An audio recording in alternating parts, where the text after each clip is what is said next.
السلام علیکم ورحمۃ اللہ وبرکاتہ۔ رب اشرح لی صدری ویسر لی امری واحلل عقدۃ من لسانی یفقہوا قولی۔ جیسا کہ ہم سب کو پتہ ہے کہ آج سے ہم نے یہ شروع کرنا تھا۔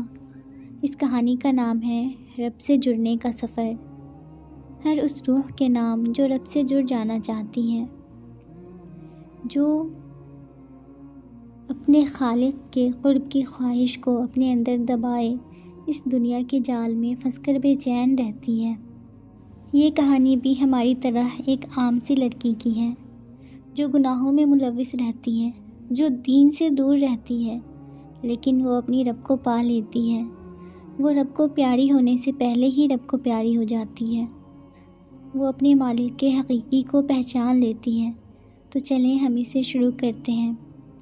ام ہریرہ صاحبہ کی یہ سب سے مشہور کتاب ہے، اور انہوں نے اسے کچھ اس طرح سے شروع کیا ہے کہ آج فاطمہ کی کافی عرصے بعد اس سے ملاقات ہوئی تھی۔ وہ بہت حسرت اور رشک بھری نگاہوں سے قرۃ العین کی طرف دیکھ رہی تھی۔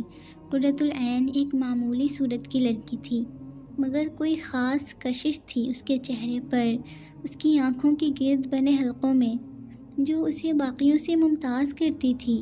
کتنی ہی دیر فاطمہ قرۃ العین کی باتیں ایسے ساکت ہو کر سنتی رہی۔ تمہیں ایسے کیسے جواب مل جاتے ہیں قرۃ؟ وہ بہت حیرانی اور رشک کے ساتھ اس کی طرف کھسکتے ہوئے بولی۔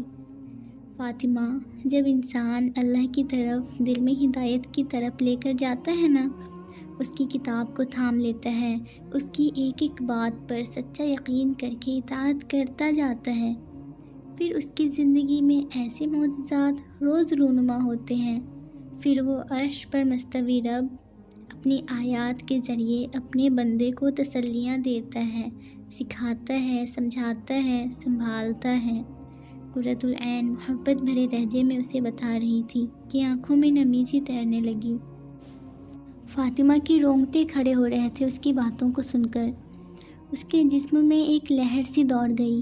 اسے ایک پل کے لیے ایسا لگا جیسے قرۃ العین کی آنکھوں کے گرد بنے حلقے اس کی اپنے رب سے محبت کی علامت تھے۔ ہاں، وہ بھی تو کسی انسان کی محبت میں ایسے ہی اپنی آنکھیں کالی کرتی رہتی تھی، مگر اب اسے احساس ہونے لگا تھا کہ دنیا کا ہر رشتہ فانی ہے، خصوصاً حرام تعلقات جو انسان کے اندر کے سکون کو برباد کر دیتے ہیں، اسے اپنے آپ سے اور اپنے رب سے دور کر دیتے ہیں۔ مگر اب وہ سنبھلنا چاہتی تھی۔ قرۃ، میں ایسا کیا کروں کہ اللہ مجھ سے بھی ایسی محبت کرے، میں بھی اس کی محبت محسوس کر کے آنسو بہاؤں، مجھے بھی وہ ہر لمحہ تھامے اور اپنی آیات کے ذریعے جواب دیں۔ فاطمہ کے لہجے کی طرب اور آنکھوں کی نمی نے قرۃ العین کے ایمان میں مزید اضافہ کر دیا تھا۔ وہ دل ہی دل میں فاطمہ سے محبت محسوس کرنے لگی تھی۔ یہی تو تھی اللہ کی محبت، اللہ کی خاطر محبت، اس کی محبت پانے کی خاطر محبت۔ قرۃ العین مسکراتے ہوئے پیار بھرے لہجے میں اس کے ہاتھ کو تھامتے ہوئے کہنے لگی، فاطمہ، تمہیں پتہ ہے یہ ہدایت واحد ایسی چیز ہے جس کے لیے جب تک تم طرف نہیں دکھاؤ گی وہ تمہیں نہیں ملے گی۔ تم اللہ کے آگے سجدوں میں گر گراؤ کہ اللہ مجھے بھی ایسی ہدایت دے دیں، مجھے اپنی محبت کے لیے چن لیں، اللہ کو دکھاؤ اپنی طرف۔ تمہیں پتہ ہے اللہ تعالیٰ قرآن میں کیا فرماتے ہیں؟ وہ کہتے ہیں کہ وہ اپنی طرف آنے کا راستہ اسی کو دکھاتا ہے جو اس کی طرف رجوع کرے۔ تم رجوع تو کرو، وہ تو منتظر ہے تمہارا۔ تم ایک قدم بڑھاؤ گی، وہ 10 قدم تمہاری طرف آئے گا۔ وہ تو بندے کی توبہ کا انتظار کرتا رہتا ہے۔ فاطمہ، وہ خالق ہے، ہم مخلوق۔ کیا دنیا کا کوئی مالک اپنے غلام سے بھی ایسی محبت کرتا ہے، جبکہ غلام اپنے ہی مالک کا دیا کھا کر اسی سے دغا کرے؟ یہ ہمارا رب ہے فاطمہ، وہ ہم جیسے بے وفا بندوں کا بھی منتظر ہے، مگر قدم تمہیں ہی بڑھانا ہوگا۔ فاطمہ حیرت سے اس کی طرف دیکھنے لگی۔ اس نے واقعی کبھی نہیں سوچا تھا کہ اللہ، وہ تو اس کی بندی تھی جس کے احسانات پر وہ جی رہی تھی، مگر بدلے میں وہ کیا کر رہی تھی؟ نمازیں کیسی تھیں اس کی؟ کبھی دل کیا تو پڑھ لیں، نہ دل کیا تو چھوڑ دیں، سب سے ہلکا اس نے لیا ہی نماز کو تھا۔ نماز چھوڑنا اس کے لیے کتنا آسان تھا۔ خواہ بازار جانا ہو یا کسی کے گھر جانا ہو، کسی شادی پر جانا ہو، تھوڑی سی تھکاوٹ ہو، موڈ خراب ہو، پسندیدہ ڈرامے کی قصد میں محو، سب سے پہلے نماز ہی تو چھوڑنے کا خیال آتا تھا۔ آج اسے احساس ہو رہا تھا کہ کیوں ان سب حالات میں وہ کھانا پینا، سونا یا اچھے کپڑے پہننا نہیں چھوڑتی تھی۔ کیا واقعی اس کے نزدیک اس کے مالک کا یہی مقام تھا، سب سے کم؟ پھر اگر پڑھتی بھی تھی تو بس 2-4 ٹکریں مارتی تھی۔ کبھی سوچا نہیں تھا کہ اللہ کے سامنے کھڑی ہو کر وہ کیا پڑھ رہی ہے۔ شرمندگی سے اس کا دل ڈوبتا جا رہا تھا۔ وہ کیسے پلٹے اب؟ کس منہ سے جائے اس کے پاس کہ جس کی تھالی میں کھا کر وہ چھید کرتی رہی ہے؟ وہ اس جیسی نافرمان بندی سے کیسے محبت کر سکتا تھا؟ اس کے آنسو ٹپ ٹپ بہنے لگے۔ فاطمہ کے آنسو بہتے دیکھ کر قرۃ العین محبت سے آگے بڑھی اور اسے گلے سے لگا لیا۔ گلے لگتے ہی فاطمہ ہچکیوں سے رونے لگی۔ قرۃ العین ہلکی سی مسکراہٹ کے ساتھ اسے گلے لگائے کتنی ہی دیر تک خاموشی سے اس کی کمر کو سہلاتی رہی۔ قرۃ العین بھی اسی راستے سے گزر کر آئی تھی۔ وہ سمجھ سکتی تھی کہ وہ کس کرب سے گزر رہی ہے۔ بعض اوقات انسان کو واقعی کوئی ایسا ساتھ چاہیے ہوتا ہے جو اس کے اندر کے اٹھتے ہوئے شور کو خاموش بہتے ہوئے آنسوؤں سے سمجھ جائے۔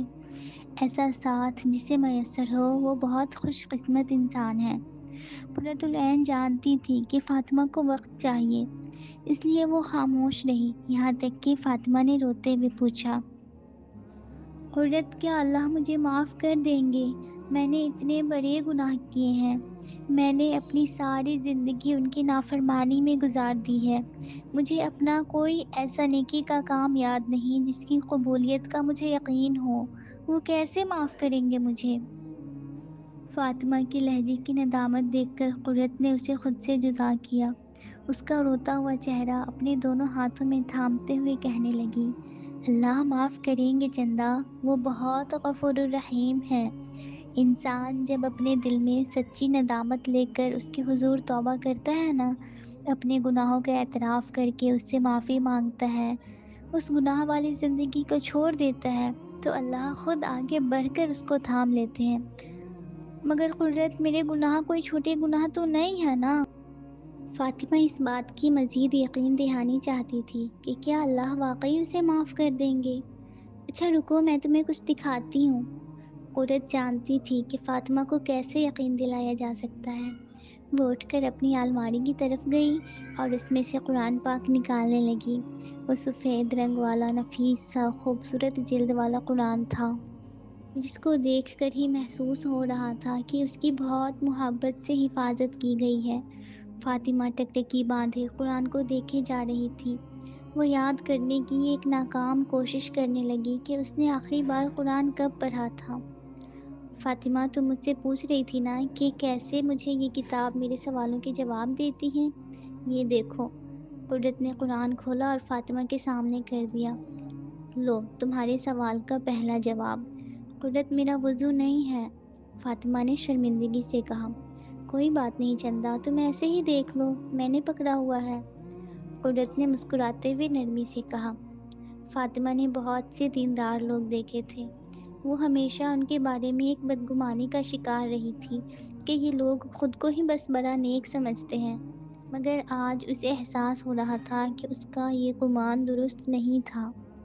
سب لوگ ایک جیسے نہیں ہوتے۔ یہ تو اس کی اپنی دین سے دوری کی ندامت تھی، جس کی وجہ سے وہ دیندار لوگوں کا سامنا کرنے سے کتراتی تھی۔ واقعی کچھ باتوں کو سمجھنے کے لیے وقت درکار ہوتا ہے۔ کچھ حقیقتیں وقت سے پہلے آشکار ہو جائیں تو شاید اپنی قیمت کھو دیں۔ کچھ جذبات کی حقیقت بھی ایسی ہی ہوتی ہے، ان کی اصلیت ایک وقت کے بعد پتہ چلتی ہے۔ وہ اب بھی شرمندہ سی تھی۔ تو کیا واقعی مجھے بھی جواب دے گی یہ کتاب؟ کیا میں اس لائق ہوں؟ فاطمہ انہی سوچوں میں گم تھی کہ اس کی نظر قرآن پاک کے کھلے صفحے پر ٹک گئی۔